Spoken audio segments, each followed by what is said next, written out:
विद्यार्थी मित्रांनो, आज आपण पाहणार आहोत एक नवीन टॉपिक ज्याचं नाव आहे structure of atoms and nuclei.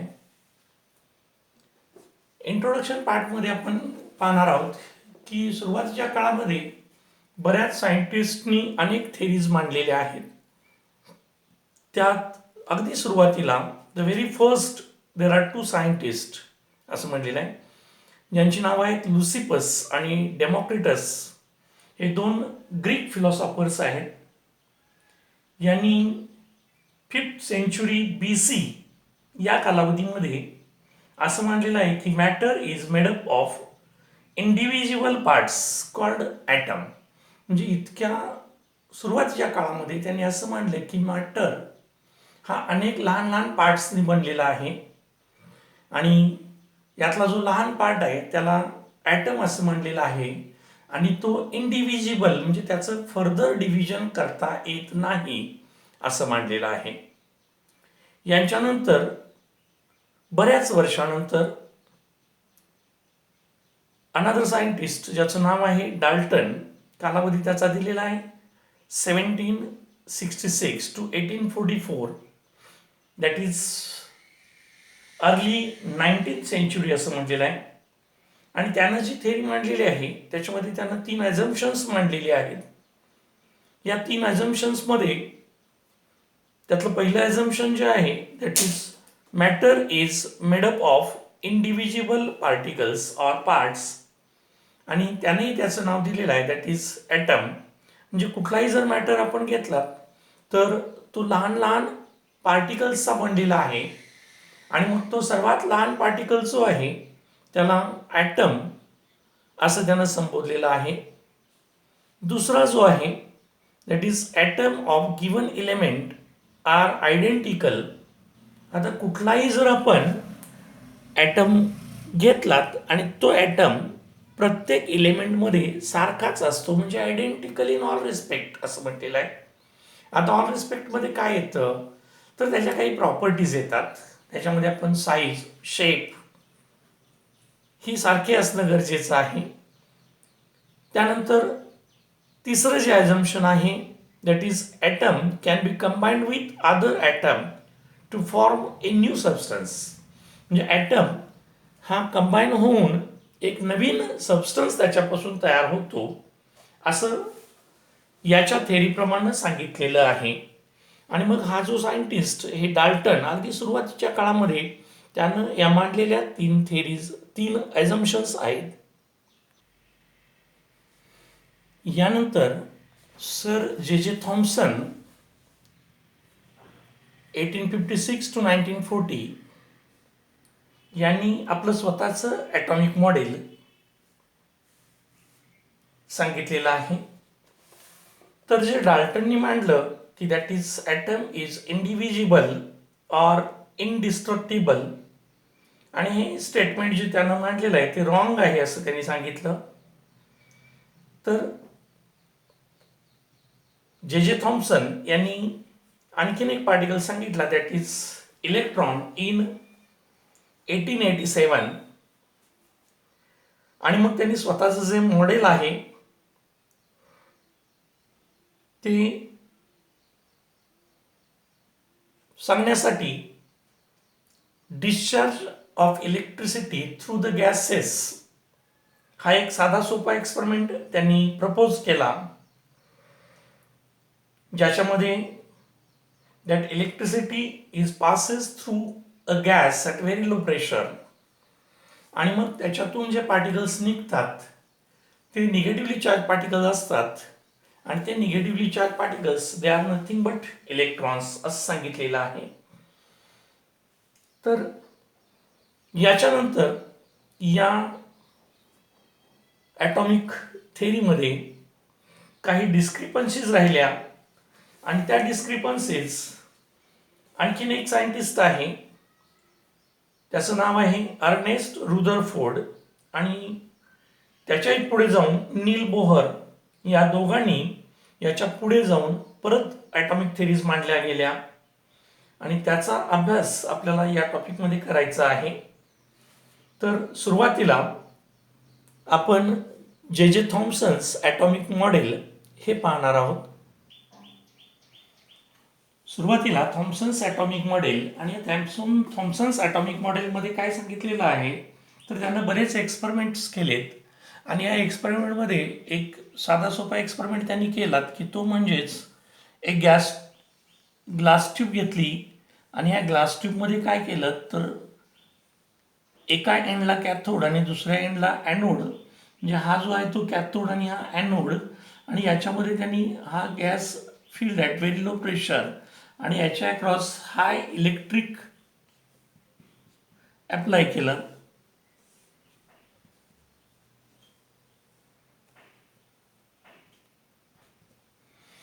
तर इथं त्याला असं दिसलं की high voltage is applied between the two electrodes inside the vacuum. म्हणजे हा व्हॅक्यूम आणि मग याच्यामध्ये काही gas field at low pressure.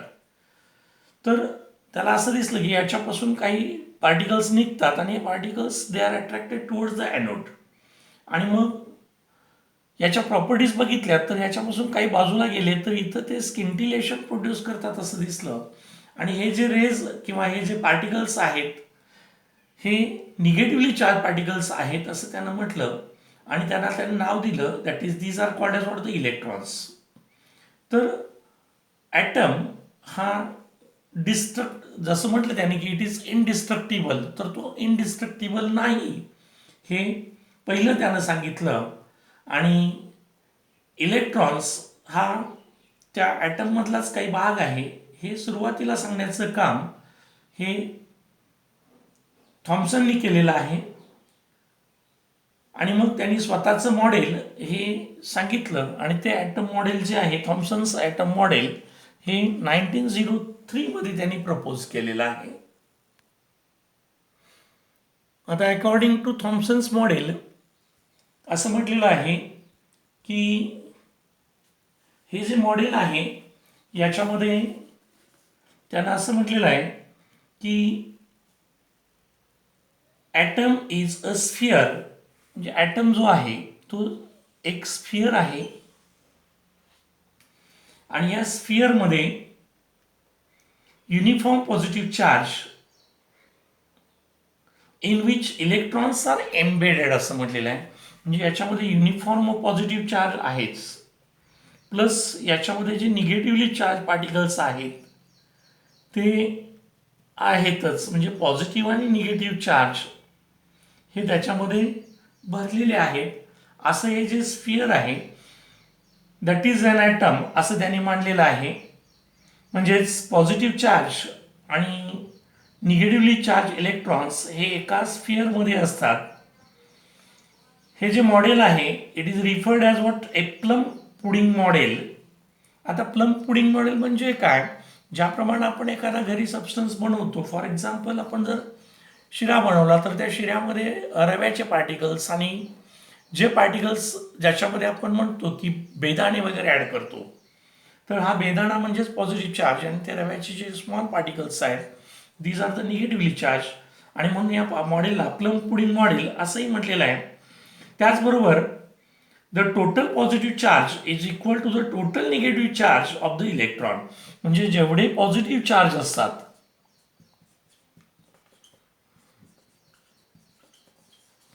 They are equal to what negative charge.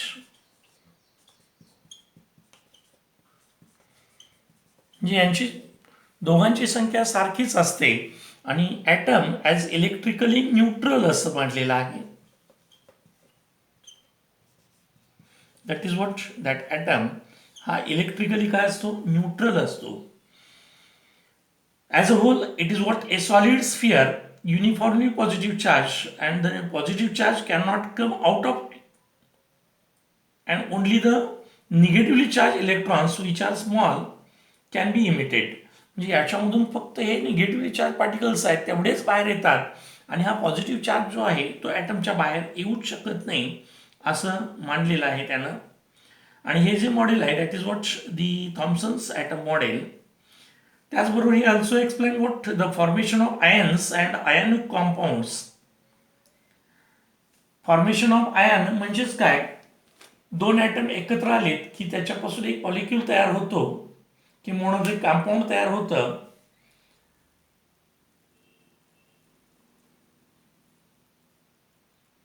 आणि मग हे जे थॉम्सन्स मॉडेल आहे याच्याबद्दल बऱ्याच डिस्क्रिपन्सीज राहिल्या गेल्या आणि त्या ज्या डिस्क्रिपन्सीज आहेत त्या परत पुढे जाऊन काही एक्सपेरिमेंट केलेत, दॅट इज बाय रुदरफोर्ड, आणि मग त्याच्यानंतर जो आहे तो म्हणजेच बोर्स ॲटम मॉडेल हे एक्सप्लेन केलेलं आहे.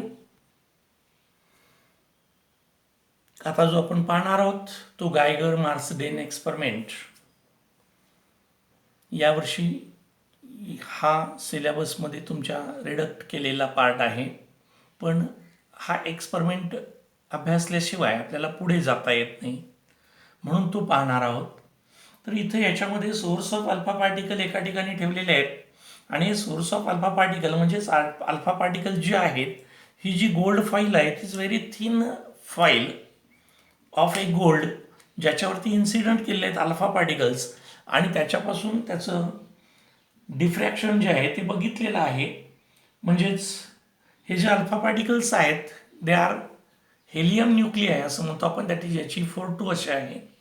आणि हे alpha particles they are emitted from a source of alpha particles. त्यानंतर with the help of collimator they can be concentrated in a single ray आणि मग ते या गोल्ड फॉईलवरती इन्सिडंट केलेले आहेत. यानंतर ही जी आहे ही स्क्रीन आहे, या स्क्रीनवरती ते इन्सिडंट केलेले आहेत. याच्यापासून आपल्याला असं दिसतं की काही जे पार्टिकल्स आहेत they R moving in the straight way. यातले काही जे आहेत they R deflected through a very small angle, that is 0.4 degree असं म्हटलेलं आहे. आणि मग यापैकी काही 0.1 डिग्री ते 0.4 डिग्री इतके आहेत. त्याचबरोबर यापैकी काही जे आहेत ते मोर दॅन 90 डिग्रीज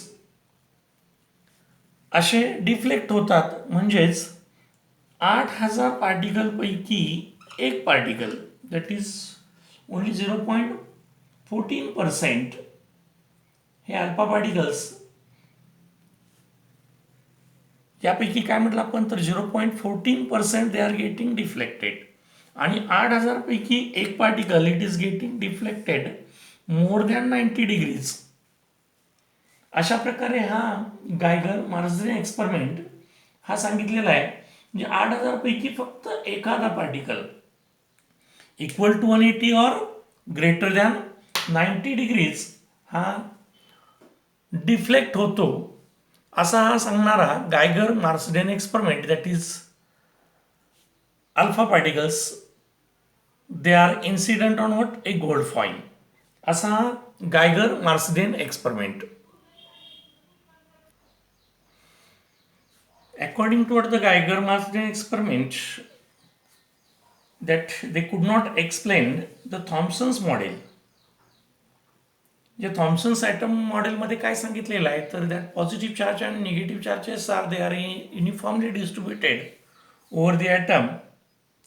मग यापैकी जे काही पार्टिकल आहेत they are reflected back more than 90 degree, that can not be explained with the help of what the Thomson's model.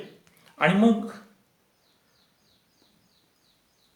रुदरफोर्डने आपलं मॉडेल सांगितलेलं आहे की हा जो पॉझिटिव्ह चार्ज आहे हा पॉझिटिव्ह चार्ज यापैकी जो आहे charge that is about what 90,